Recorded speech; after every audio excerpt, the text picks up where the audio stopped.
फणीश्वर नाथ रेणु की अमर कृति कहानी संवदिया। संवदिया एक आंचलिक कहानी है जो फणीश्वर नाथ रेणु के द्वारा यह ग्रामीण परिवेश का जीता जागता नमूना के रूप में प्रस्तुत किया गया है, जिसमें प्रमुख पात्र के रूप में हरगोविंद संवदिया है। वह जलालगढ़ का रहने वाला है और बड़ी बहुरिया जो बड़ी हवेली की लक्ष्मी स्वरूपा रानी थी, और इनके जो देवर के रूप में लोग 3 भाई थे। बड़े भैया का मृत्यु के पश्चात तीनों ने आपस में सब खेत आदि बंटवारा कर शहर में चले गए और ये बेचारी अकेले गांव में रह गई। नौकर चाकर भी सब चले गए और गरीबी आ जाती है और मुदियाइन बूढ़ी तगादा के लिए उधारी वसूली के लिए आती है। और उस गांव में पहले गुल मोहम्मद आगा जो काबुली वाला था, कपड़ा उधार दे करके जाता था। उस समय मुदियाइन के घर के बाहर वो सारे में ही वह अपना दुकान लगाता था। मीठे मीठे शब्दों में बोला करता था, परंतु वसूली के समय कड़े शब्दों में वह वसूली करता था, जिससे गुस्साकर गांव वालों ने एक बार उसे पीट दिया। उसके बाद से वह नहीं आता था और उसका स्थान मुदियाइन बूढ़ी ने ले लिया था और वह भी तगादा उसी तरह से किया करती थी। बड़ी बहुरिया की माँ नैहर में है, जो बेहसूर कटिहार से आगे जाना पड़ता था, वहाँ की हैं। और बड़ी बहुरिया के भाई हैं, वहाँ पूरा परिवार है। और यहाँ गरीबी की अवस्था यह है कि बड़ी बहुरिया को जो एक समय बड़ी हवेली में ठाठ से रहा करती थी, नौकर चाकर लगा करते थे, आज बथुआ का साग उबाल कर खाने पर मजबूर है। लक्ष्मी जैसी बड़ी बहुरिया का संवाद लेकर के वो संवदिया इनके नैहर जाना है, मैके जाना है, जलालगढ़ से बेहसूर। और बस में सहयात्री से पूछता है, फिर कटिहार पहुंच करके रेल पकड़ करके जाता है। फिर वहां से लौटते समय भारी मन से ट्रेन में गीत सुनता है सूरदास का, कुछ मन शांत होता है। वहां से सौगात में बासमती चूड़ा भी मिलता है, लेकिन यह नहीं खाता है कि बड़ी बहुरिया के लिए है। और गरीबी अवस्था में भी संवदिया ने बड़ी बहुरिया से पैसा नहीं लिया था, जिसके कारण इसके पास भी पैसा नहीं था, तो कटिहार से पैदल ही गांव की ओर जाना पड़ता है। और ऐसे स्थिति में कटिहार से पैदल 20 कोस जलालगढ़ के लिए पैदल चलता है। भूख प्यास के मारे घर पर पहुंच करके यह बेहोश हो जाता है और बाद में जब इसे नींद खुलता है तो बड़ी बहुरिया इन्हें दूध पिलाती हैं। आइए अब हम कहानी की ओर हम सभी चलते हैं, कहानी को सुनते हैं।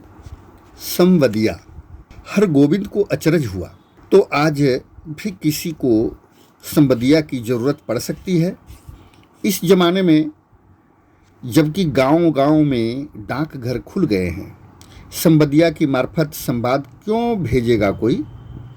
आज तो आदमी घर बैठे ही लंका तक का खबर भेज सकता है, वहाँ से कुशल संवाद मंगा सकता है। फिर उसकी बुलाहट क्यों हुई है। हरगोविंद बड़ी हवेली की ड्योढ़ी पर पार कर अंदर गया। सदा की भांति उसने वातावरण को सूंघकर संवाद का अंदाजा लगाया। निश्चय कोई गुप्त समाचार ले जाना है। चांद सूरज को भी नहीं मालूम हो, पूर्वा पंछी तक न जाने। पाँव लगी बड़ी बहुरिया। बड़ी हवेली की बड़ी बहुरिया ने हरगोविंद को पीढ़ी दी और आंखों के इशारे से कुछ देर चुप बैठने को कहा।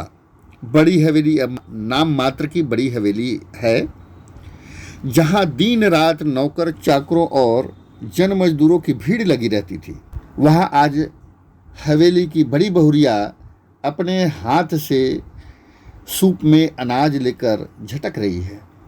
इन हाथों में सिर्फ मेहंदी लगाकर ही गांव की पवनिया परिवार पलती थी। कहाँ गए वो दिन। हरगोविंद ने एक लंबी सांस ली। बड़े भैया के मरने के बाद ही जैसे सब खेल खत्म हो गया है। तीनों भाइयों ने लड़ाई झगड़ा शुरू किया। रईतों ने जमीन पर दावे करके दखल किया। फिर तीनों भाई गांव छोड़कर शहर में जा बसे। रह गई अकेली बड़ी बहुरिया। कहाँ जाती बेचारी। भगवान भले आदमी को ही कष्ट देते हैं, नहीं तो 1 घंटे की बीमारी में बड़े भैया क्यों मरते। बड़ी बहुरिया की देह से जेवर खींच छीन कर बंटवारे की लीला हुई थी। हरगोविंद ने देखी थी। हरगोविंद ने देखी है अपनी आंखों से द्रौपदी चिरहरण लीला। बनारसी साड़ी के 3 टुकड़े करके बंटवारा किया था निर्दयी भाइयों ने। बेचारी बड़ी बहुरिया, गांव की मुदियाइन बूढ़ी न जाने कब से आंगन में बैठकर बड़बड़ा रही थी। उधार का सौदा खाने में बड़ा मीठा लगता है और दाम देते समय मुदियाइन की बात कड़वी लगती है। मैं आज दाम लेकर उठूंगी। बड़ी बहुरिया ने कोई जवाब नहीं दिया। हरगोविंद ने फिर लंबी सांस ली। जब तक मुदियाइन आंगन से नहीं टलती, बड़ी बहुरिया हरगोविंद से कुछ नहीं बोलेगी। अब वह चुप नहीं रह सका। मुदियाइन, बाकी बकाया वसूलने का यह काबुली कायदा तो तुमने खूब सीखा है। काबुली कायदा सुनते ही मुदियाइन तमक कर खड़ी हो गई। चुप रह, मुझों से निमोचिए। क्या करूं काकी, भगवान ने मूछ दाढ़ी दी नहीं, न काबुली आगा साहब की तरह गुलजार दाढ़ी। फिर काबुली का नाम लिया तो जिभ पकड़कर खींच लूंगी। हरगोविंद ने जिभ बाहर निकालकर दिखलाई, अर्थात खींच ले। 5 साल पहले गुल मोहम्मद आगा उधार कपड़ा लगाने के लिए गांव में आता था और मुदियाइन के औसारे पर दुकान लगाकर बैठता था। आगा कपड़ा देते समय बहुत मीठा बोलता था और वसूली के समय जोर जुलूम से 1 का 2 वसूलता। एक बार कई उधार लेने वालों ने मिलकर काबुली की ऐसी मरम्मत कर दी कि फिर लौटकर गांव में नहीं आया। लेकिन उसके बाद ही दुखनी मुदियाइन लाल मुदियाइन हो गई। काबुली क्या, काबुली बादाम के नाम से भी चिढ़ने लगी मुदियाइन। गांव के नाच वालों ने नाच में काबुली का स्वांग किया था। तुम हमारा मुल्क जाएगा मुदियाइन, अब काबुली बादाम पिस्ता अखरोट खिलाएगा। मुदियाइन बड़बड़ाती गाली देती हुई चली गई तो बड़ी बहुरिया ने हरगोविंद से कहा, हरगोविंद भाई, तुमको एक संवाद ले जाना है, आज ही बोलो, जाओगे ना? कहाँ? मेरी माँ के पास। हरगोविंद बड़ी बहुरिया की छलछलाई आंखों में डूब गया। कहिए, क्या संवाद है? संवाद सुनाते समय बड़ी बहुरिया सिसकने लगी। हरगोविंद की आंखें भी भर आई। बड़ी हवेली की लक्ष्मी को पहली बार इस तरह सिसकते देखा है हरगोविंद ने। वह बोला, बड़ी बहुरिया, दिल को कड़ा कीजिए। और कितना कड़ा करूं? माँ से कहना मैं भाई भाभीियों की नौकरी करके पेट पाल लूँगी, बच्चों के जूठन खाकर एक कोने में पड़ी रहूँगी, लेकिन अब यहाँ नहीं, अब नहीं रह सकूँगी। कहना यदि माँ मुझे यहाँ से नहीं ले जाएगी तो मैं किसी दिन गले में घड़ा बांधकर पोखरे में डूब मरूँगी। बथुआ साग खाकर कब तक जीऊँ? किस लिए, किसके लिए? हरगोविंद का रोम रोम कांपने लगा। देवर देवरानियां भी कितने बेदर्द हैं। ठीक अगहन धान के समय बाल बच्चों को लेकर शहर से आएंगे। 10-15 दिन में कर्ज उधार की ढेरी लगाकर वापस चले जाते समय 2-2 मन के हिसाब से चावल चूड़ा ले जाएंगे। फिर आम के मौसम में आकर हाजिर, कच्चा पक्का आम तोड़कर बोरियों में बंद करके चले जाएंगे। फिर उलटकर कभी नहीं देखते, राक्षस हैं सब। बड़ी बहुरिया आंचल के खूट से 5 रुपये का एक गंदा नोट निकालकर बोली, पूरा राह खर्च भी नहीं जुटा सकी। आने का खर्चा माँ से मांग लेना, उम्मीद है भैया तुम्हारे साथ ही आएंगे। हरगोविंद बोला, बड़ी बहुरिया, राह खर्च देने की जरूरत नहीं है, मैं इंतजाम कर लूँगा। तुम कहाँ से इंतजाम करोगे?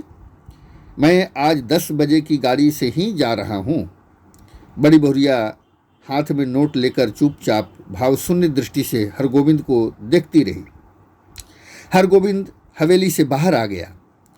उसने सुना बड़ी बहुरिया कह रही थी, मैं तुम्हारी राह देख रही हूँ। संबदिया अर्थात संवाद वाहक। हरगोविंद संबदिया संवाद पहुँचाने का काम सभी नहीं कर सकते हैं। आदमी भगवान के घर से ही संबदिया बनकर आता है। संवाद के प्रत्येक शब्द को याद रखना, जिस सुर और स्वर में संवाद सुनाया गया है ठीक उसी ढंग से जाकर सुनाना सहज काम नहीं। गांव के लोगों को गलत धारणा है कि निठल्ला, कामचोर और पेटू आदमी ही संबदिया का काम करता है। न आगे नाथ न पाछे पगहा, बिना मजदूरी लिए ही जो गांव-गांव संवाद पहुंचावे उसको और क्या कहेंगे। औरत का गुलाम जरा सी मिठी बोली सुनकर ही नशे में आ जाए, ऐसे मर्द को भला मर्द कहेंगे। किंतु गांव में कौन ऐसा है जिसके घर की माँ, बहू, बेटी का हरगोविंद ने संवाद ही पहुंचाया है। लेकिन ऐसा संवाद पहली बार ले जा रहा है। गाड़ी पर सवार होते ही हरगोविंद को पुराने दिनों और संवादों की याद आने लगी। एक करुण गीत की भूली हुई कड़ी फिर उसके कानों के पास गूंजने लगी। पैया पड़ू दाढ़ी धरू, हमारे संवाद ले ले जाहूँ रे संबदिया। बड़ी बहुरिया के संवाद का प्रत्येक शब्द उसके मन में कांटों की तरह चुभ रहा है। किसके भरोसे यहाँ रहूँगी। एक नौकर था, वह भी कल भाग गया। गाय खूंटे में बंधी भूखी प्यासी ही कर रही है। मैं किसके लिए इतना दुख झेलूं। हरगोविंद ने अपने पास बैठे हुए एक यात्री से पूछा, क्यों भाई साहब, थाना बिहपुर में डाकगाड़ी रुकती है या नहीं। यात्री ने मानो कूढ़कर कहा, थाना बिहपुर में सभी गाड़ियां रुकती है। हरगोविंद ने भांप लिया, यह आदमी चिड़चिड़े स्वभाव का है, इससे कोई बातचीत नहीं जमेगी। वह फिर बड़ी बहुरिया के संवाद को मन ही मन दोहराने लगा। लेकिन संवाद सुनाते समय वह अपने कलेजे को कैसे संभालेगा। बड़ी बहुरिया संवाद कहते समय जहाँ जहाँ रोई है वहाँ वहाँ वह भी रोएगा। कटिहार जंक्शन पहुंचकर उसने देखा 15-20 साल में बहुत कुछ बदल गया है। अब स्टेशन पर उतरकर किसी से पूछने की कोई ज़रूरत नहीं। गाड़ी पहुंची और तुरंत भोपे से आवाज़ अपने आप निकलने लगी। थाना बिहसूर, खगड़िया और बरौनी जाने वाले यात्री 3 नंबर प्लेटफॉर्म पर चले जाएं, गाड़ी लगी हुई है। हरगोविंद प्रसन्न हुआ। कटिहार पहुंचने के बाद मालूम होता है कि सचमुच सुराज हुआ है। इससे पहले कटिहार पहुंचकर किसी गाड़ी में चढ़े और किधर जाएं, इस पूछताछ में ही कितनी बार उसकी गाड़ी छूट गई। गाड़ी बदलने के बाद फिर बड़ी बहुरिया का करुण मुखड़ा उसके आंखों के सामने उभर आया। हरगोविंद भाई, माँ से कहना। भगवान ने आंखें फेर ली, लेकिन मेरी माँ तो है। किस लिए, किसके लिए मैं बथुआ साग खाकर कब तक जीऊँ। थाना बिहपुर स्टेशन पर गाड़ी पहुंचते ही हरगोविंद का जी भारी हो गया। इसके पहले भी कई भले बुरे संवाद लेकर इस गांव में आया है, कभी ऐसा नहीं हुआ। इसके पांव गांव की ओर बढ़ नहीं रहे थे। इसी पगडंडी से बड़ी बहुरिया अपने मैके लौट आवेगी, गांव छोड़कर चली आवेगी, फिर कभी नहीं जाएगी। हरगोविंद का मन कांपने लगा। तब गांव में क्या रह जाएगा। गांव की लक्ष्मी ही गांव छोड़कर चली जाएगी। किस मुंह से वह ऐसा संवाद सुनाएगा। कैसे कहेगा कि बड़ी बहुरिया बथुआ साग खाकर गुजारा कर रही है। सुनने वाले हरगोविंद के गांव का नाम लेकर थूकेंगे। कैसा गांव है जहां लक्ष्मी जैसी बहुरिया दुख भोग रही है। अनिच्छापूर्वक हरगोविंद ने गांव में प्रवेश किया। हरगोविंद को देखते ही गांव के लोग पहचान लिया, जलालगढ़ का संबदिया आया है। न जाने क्या संवाद लेकर आया है। राम राम भाई, कहो कुशल समाचार ठीक है ना। राम राम भैया जी, भगवान की दया से सब आनंदी है। उधर पानी बूंदी पड़ा है। बड़ी बहुरिया के बड़े भाई ने हरगोविंद को नहीं पहचाना। हरगोविंद ने अपना परिचय दिया तो उन्होंने सबसे पहले अपनी बहन की समाचार पूछा, दीदी कैसी है। भगवान की दया से सब राजी खुशी है। हाथ मुंह धोने के बाद हरगोविंद की बुलाहट आंगन में हुई। अब हरगोविंद कांपने लगा, उसका कलेजा धड़कने लगा। ऐसा तो कभी नहीं हुआ। बड़ी बहुरिया की छलछलाई हुई आंखें, सिसकियों से भरा हुआ संवाद।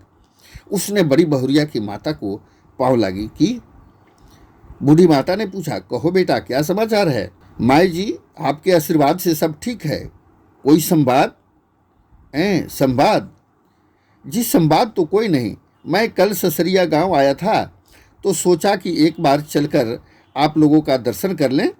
बूढ़ी माता हरगोविंद की बात सुनकर उदास सी हो गई। तो तुम कोई संवाद लेकर नहीं आए हो? जी नहीं, कोई संवाद नहीं। ऐसी बड़ी बहुरिया ने कहा है कि यदि छुट्टी हुई तो दशहरा के समय गंगा जी के मेले में आकर माँ से भेंट मुलाकात कर जाऊंगी। बूढ़ी माता चुप रही। हरगोविंद बोला, छुट्टी कैसे मिले? सारी गृहस्थी बड़ी बहुरिया के ऊपर ही है।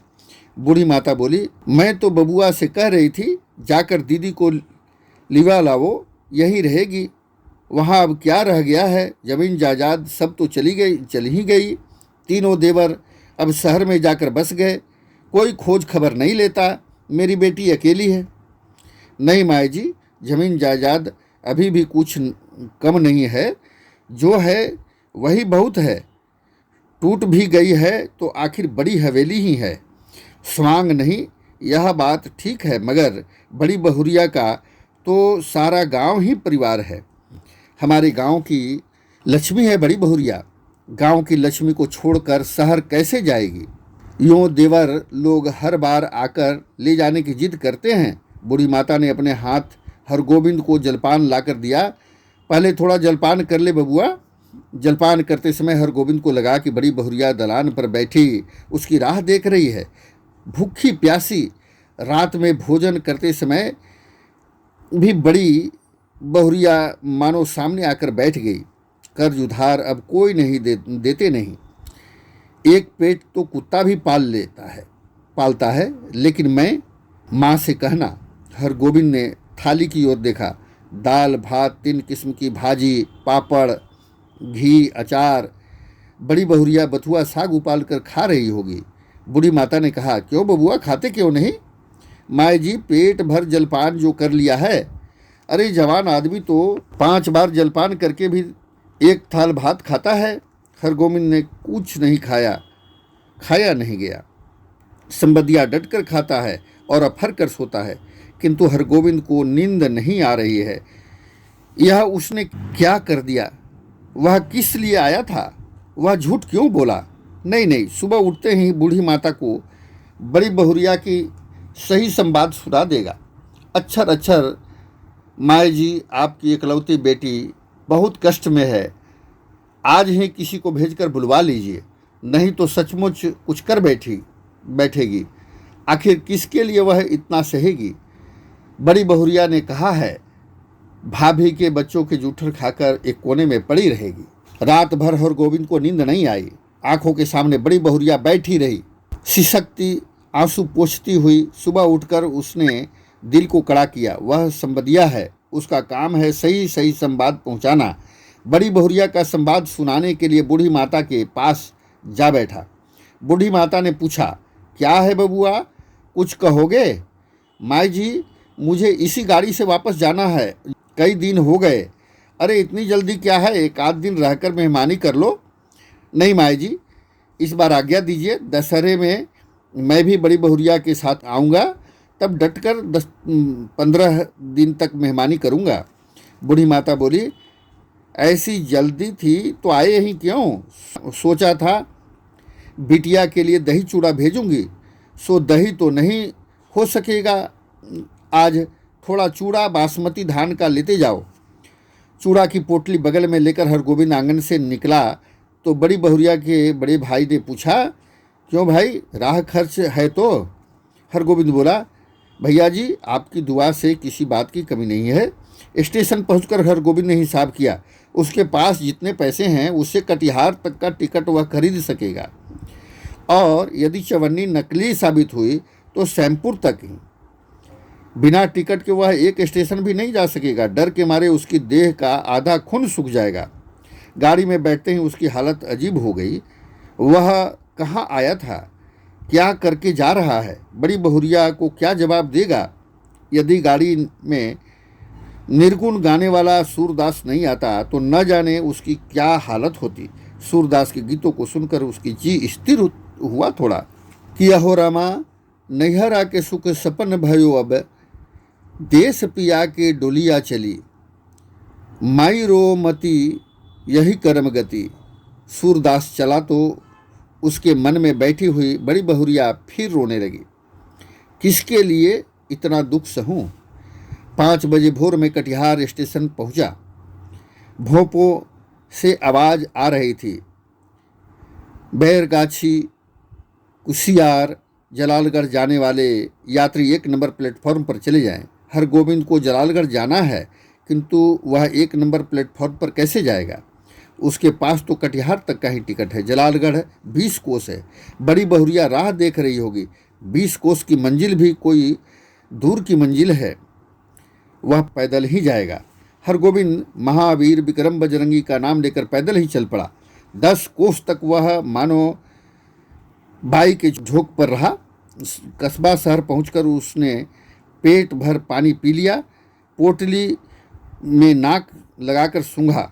आहा, बासमती धान का चूड़ा है, माँ की सौगात बेटी के लिए। नहीं, वह इसमें से एक मुट्ठी भी नहीं खा सकेगा। किंतु वह क्या जवाब देगा बड़ी बहुरिया को। उसके पैर लड़खड़ाए। अभी वह कुछ भी नहीं सोचेगा, अभी सिर्फ चलना है, जल्दी पहुंचना है गांव। बड़ी बहुरिया की बड़बड़ाई हुई आंखें, डबडबाई हुई आंखें उसको गांव की ओर खींच रही थी। मैं बैठी राह ताकती रहूंगी। 15 कोस माँ से कहना, अब नहीं रह सकूंगी। 16, 17, 18 जलालगढ़ स्टेशन का सिग्नल दिखाई पड़ा। गांव का ताड़ सिर ऊंचा करके उसकी चाल को देख रहा है। उसी ताड़ के नीचे बड़ी हवेली के दलान पर चुपचाप टकटकी लगाकर राह देख रही है बड़ी बहुरिया। भूखी प्यासी हमरो संवाद ले जाहूँ रे संबदिया। लेकिन वह कहाँ चला आया हरगोविंद। यह कौन गांव है। पहली सांझ में ही अमावस्या का अंधकार। किस राह से वह किधर जा रहा है। नदी है, कहाँ से आ गई नदी। नदी नहीं, खेत है। ये झोपड़ी हैं या हाथियों का झुंड। ताड़ का पेड़ किधर गया। वह राह भूलकर जाने कहाँ भटक गया। इस गांव में आदमी नहीं रहते क्या। कहीं कोई रोशनी नहीं है, किससे पूछूं। वहाँ वह रोशनी है या आँख है। वह खड़ा है या चल रहा है। वह गाड़ी में है या धरती पर। हरगोविंद भाई आ गए। बड़ी बहुरिया की बोली या कटिहार स्टेशन का भोंपा बोल रहा है। हरगोविंद भाई, क्या हुआ तुमको। बड़ी बहुरिया। हरगोविंद ने हाथ से टटोल कर देखा। वह बिछावन पर लेटा हुआ है। सामने बैठी छाया को छूकर बोला, बड़ी बहुरिया। हरगोविंद भाई, अब जी कैसा है। लो, एक घूंट दूध पी लो, मुंह खोलो। हाँ, पी जाओ। हरगोविंद होश में आया। बड़ी बहुरिया दूध पिला रही है।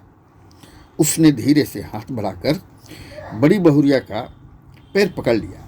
बड़ी बहुरिया, मुझे माफ़ करो, मैं तुम्हारा संवाद नहीं कर सका। तुम गांव छोड़कर मत जाओ, तुम्हें कोई कष्ट नहीं होने दूंगा। मैं तुम्हारा बेटा। बड़ी बहुरिया, तुम मेरी माँ, सारे गांव की माँ हो। अब मैं अब निठल्ला बैठा नहीं रहूँगा, तुम्हारा सब काम करूँगा। बोलो बड़ी माँ, तुम गांव छोड़कर चली तो नहीं जाओगी। बोलो। बड़ी बहुरिया गर्म दूध में एक मुट्ठी बासमती चूड़ा डालकर मसकने लगी। संवाद भेजने के बाद से ही वह अपनी गलती पर पछता रही थी। इस तरह से कहानी पूर्ण होता है। इसी तरह के रोचक जानकारी के लिए हिंदी प्रेमी चैनल को सब्सक्राइब करें, लाइक करें, कमेंट करें, शेयर करें और ऑल का बेल घंटी को दबा लें ताकि प्रत्येक नई कड़ी का नोटिफिकेशन आप तक पहुंच सके। पुनः हिंदी प्रेमी चैनल की तरफ से बहुत बहुत धन्यवाद, आभार।